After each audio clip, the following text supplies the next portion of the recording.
Les affrontements les plus violents se sont déroulés boulevard d'Athènes, au pied de la gare Saint-Charles. Les supporters des deux camps veulent en découdre. Tout projectile est bon à prendre, pierres, objets métalliques et canettes de bière. Soudain, les partisans de l'OM chargent les fans du PSG. Des scènes de violence gratuites. 2 Parisiens au sol sont roués de coups. Ils ont le visage en sang, mais le groupe s'acharne. Pour se justifier, les supporters de l'OM disent que les Parisiens les ont provoqués.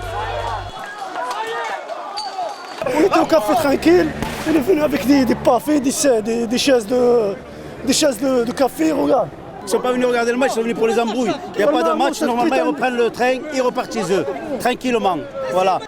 Les premières échauffourées se sont produites près du Vieux-Port. Selon les supporters du PSG qui ont refusé de répondre face à la caméra, ils admettent qu'ils sont venus pour se battre, mais à main nue alors que les Marseillais les auraient agressés avec des casques et des battes de baseball. Les combats se sont déroulés sans intervention des forces de l'ordre. La technique de la police est inacceptable, ils restent là, ils envoient tous les Parisiens en ville pour casser, pour foutre leur merde en ville. C'est inacceptable. Les scènes de hooliganisme ont continué jusqu'en début de soirée, alors que 400 supporters parisiens étaient eux encerclés par les gendarmes mobiles sur le parvis de la gare. Plus tôt dans l'après-midi, les Parisiens venus en car avaient été escortés depuis le stade Vélodrome dans une ambiance déjà surchauffée. Ils ont pris le métro sous bonne garde. Ce soir, ils ont embarqué dans un TGV pour Paris. La grippa et l'annulation du match PSG-OM ont agi ici comme un détonateur.